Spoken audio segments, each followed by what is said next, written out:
জয় গুরু বন্দে পুরুষোত্তমম।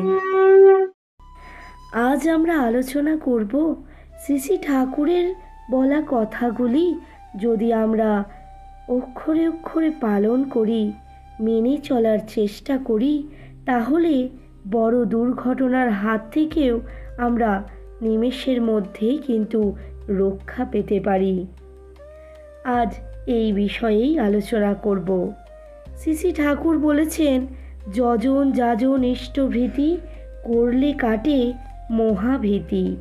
তাই এই যজন যাজন ইষ্টভীতি যদি কেউ ঠিকঠাকভাবে পালন করতে পারে, তাহলে সে বড় বড় বিপদ থেকেও অনায়াসেই রক্ষা পেতে পারে। ঠাকুর আমার পরম দয়াল, ভক্তের ডাকে তিনি সাড়া না দিয়ে কিভাবে থাকবেন? আজ এমনই এক ঘটনার কথা আপনাদের সামনে তুলে ধরছি। এক দাদা ডিটেকটিভ ডিপার্টমেন্টের ইন্সপেক্টর পদে নিযুক্ত ছিলেন।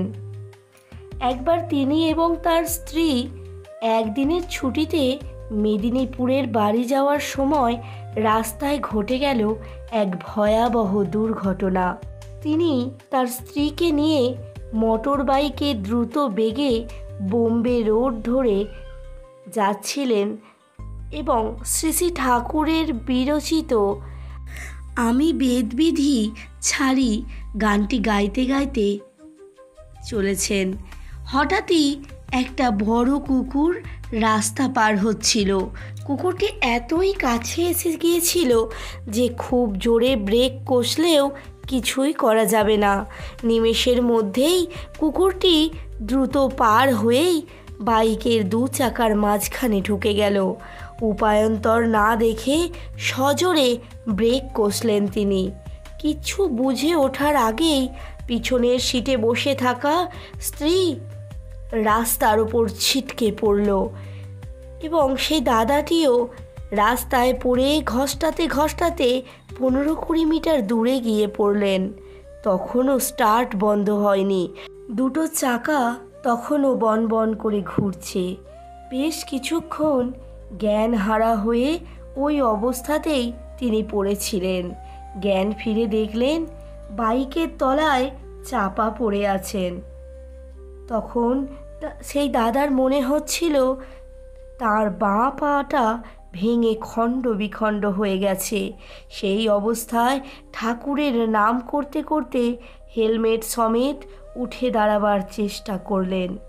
আশ্চর্যের বিষয়, দেখলেন তিনি স্বল্প চেষ্টা করতেই সহজেই উঠে দাঁড়িয়ে হাঁটতে পারছেন। সঙ্গে সঙ্গে বিদ্যুৎ তরঙ্গের মতো তার মাথায় খেলে গেল, আরে আমার স্ত্রী কোথায়? দেখলেন প্রায় 20 হাত দূরে রক্তাক্ত অবস্থায় রাস্তায় পড়ে কাতরাচ্ছেন।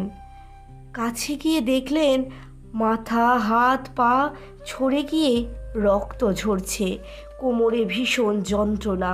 অবাক হলেন। সেই অবস্থায় ঠাকুরের নাম করতে করতে সেই দাদার দু কাঁধে ভর দিয়ে ধীরে ধীরে উঠে দাঁড়ালো। রাস্তায় জমায়েত হওয়া লোকজন তাদেরকে নিয়ে মোবাইল এবং মানি ব্যাগ কুড়িয়ে দিলেন এবং বাইকটাও সোজা করে দাঁড় করিয়ে দিলেন। ওরা অ্যাম্বুলেন্স ডাকিয়ে তার স্ত্রী এবং সেই দাদাকে হাসপাতালে নিয়ে যাওয়ার কথা বললেন। তখন সেই দাদার স্ত্রী বললেন, তুমি বাইক চালাতে পারবে? তাহলে আমিও পিছনে বসে মেদিনীপুর যেতে পারবো। সেই দাদা তার স্ত্রীর কথা শুনে দয়াল ঠাকুরের দয়ার কথা ভেবে চোখ জলে ভরে এলো। রাস্তার লোকগুলো অবাক হয়ে বলেছিলেন, এই জায়গাটিতে অনেক অ্যাক্সিডেন্ট হয়েছে, অনেকেই মারা গেছেন, হাত পা ভেঙে গেছে, ধাক্কা লেগে কুকুরটাও মরে পড়ে আছে, অথচ আপনাদের কিছুই হলো না। এটা কি করে সম্ভব? মনে মনে তিনি তখন ঠাকুরকে প্রণাম জানিয়ে বললেন, ঠাকুর, তোমায় নিয়েই চলেছিলাম, তাই তোমার করুণায় দুজনেই বেঁচে আছি। তার উপর বিশ্বাস রেখে একবার মাত্র ক্লিক করতেই বাইক স্টার্ট নিল। পুনরায় ঠাকুরের সেই বেদ বিধি ছাড়ি, বেদনা হারি হরিনাম সদা গাইবে। গাইতে গাইতে গন্তব্যে পৌঁছে গেলেন। দয়াল ঠাকুরের এমনই মহিমা, যদি কেউ তার সর্বস্ব উজাড় করে তাকে ডাকেন, তিনি সাড়া না দিয়ে থাকতেই পারেন না। জয় গুরু, বন্দে পুরুষোত্তমম।